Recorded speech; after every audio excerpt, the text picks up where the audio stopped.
kind of performance with a normal muffler. That's all to do with the straight pipe. So we're gonna stick this son of a bitch in fucking probably in, I don't know what that is there, probably B1. We got this big fucking thing behind it here. We're gonna just step it out of the way.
Hey guys, how's she going today? Well, 4630 went for her first test drive and got the loader on and bolted on, and I'm going to do this video a little bit different than I usually do. It's probably only going to be 2 clips to it here. That first run with it, and then now this one here, I'll walk around and show you what's going on and what's yet to be done. I'd like to do a little bit more for this one, but I can't because I gotta finish it so I can upload it. And I'm not going to be back in time to video anything more because the grain vac broke, and you'll see that in the next video. So I gotta put this together anyway. That's besides the point. So anyway, so 707 lay-on is on. It's all in where it needs to be. We had to take the nose guard off though. And it's my fault. I never thought about it. I made the guard as wide as the frame, which is alright, because then you got lots of room to get your screens off and everything in between it. But the problem with that being, there's not enough room between it and these hydraulic lines, and it wouldn't fit in between the frame here, like, because it's exactly the same width, and so is that bar, so it wanted to rub when it went in between. Same with this side over here. This side was worse because it's got more hoses. It's got the whatchamacallit now, whatever, the way this loops up here with these elbows to tee over and go to that side. That was a lot tighter, and then back there, especially with the where all the hoses are for running the whole loader, it really hit there. So anyway, took it off. We're gonna have to narrow it up. Minor details though, that's not a big issue. We got to put this piece back on. That's that skeletal structure, bolts the two sides of the frames together. But we've got a couple leaks, as you usually do after a rebuild like that. The oil pan and the bell housing are leaking here. Hydraulic oil's coming around, so we're gonna have to pull the pan off again and see what the fuck is going on, if the gasket got pinched or moved or what. See the little trail there, you'll probably see it in the video before there, or in the last clip you'll probably be able to see it leaking. It was quite a bit. So that's leaking, and so is this stupid little cover in here. That one down there, that would be where your Rusamaster fuel pump would be driven on these blocks for like your 4030 and 4040. They don't use that big Bosch pump. Anyway.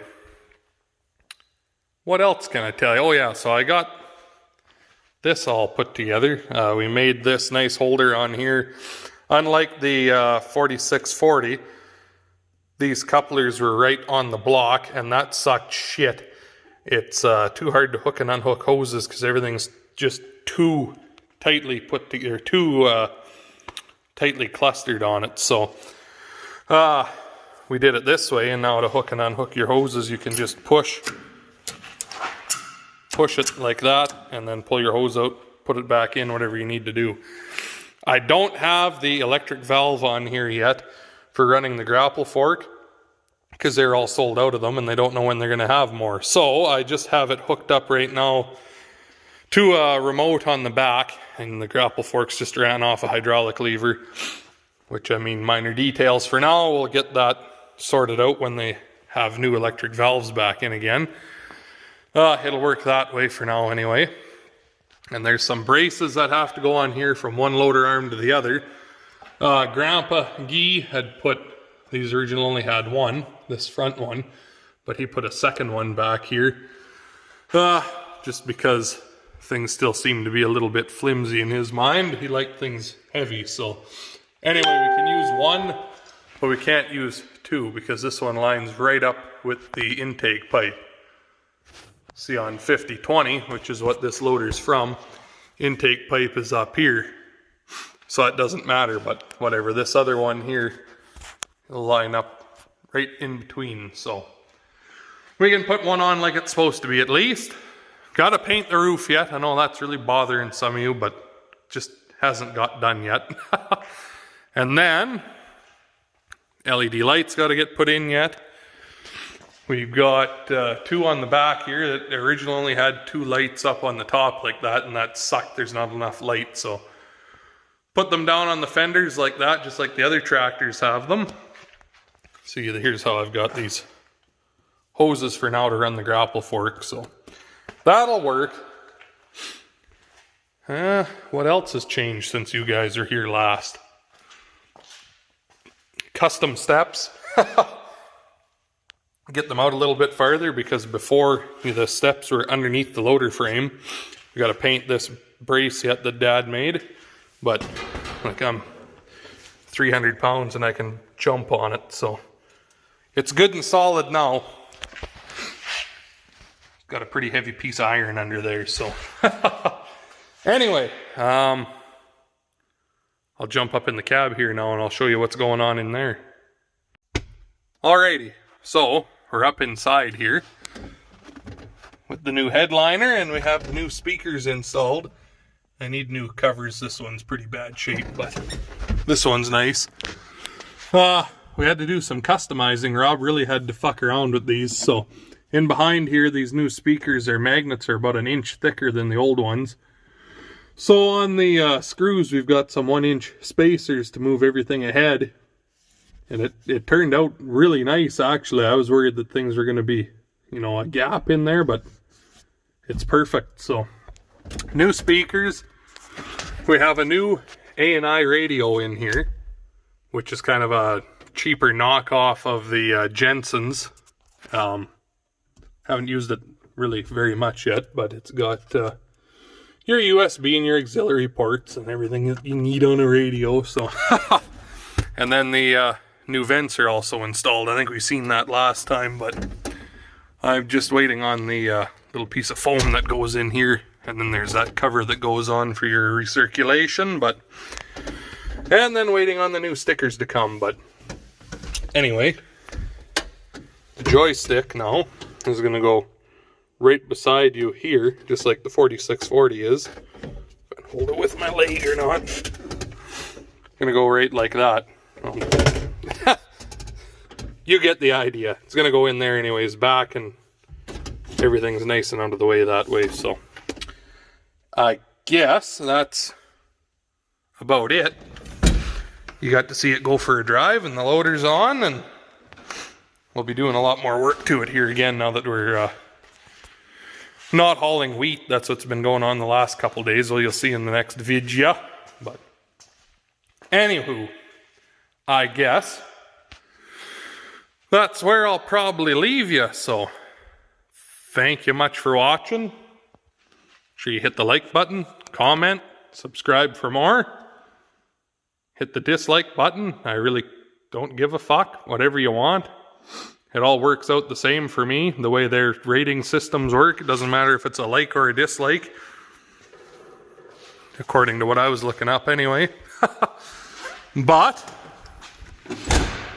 nice new seals on the door. Fuck, is that fancy. Anyway, thank you much for watching. We'll talk to all you in the next one.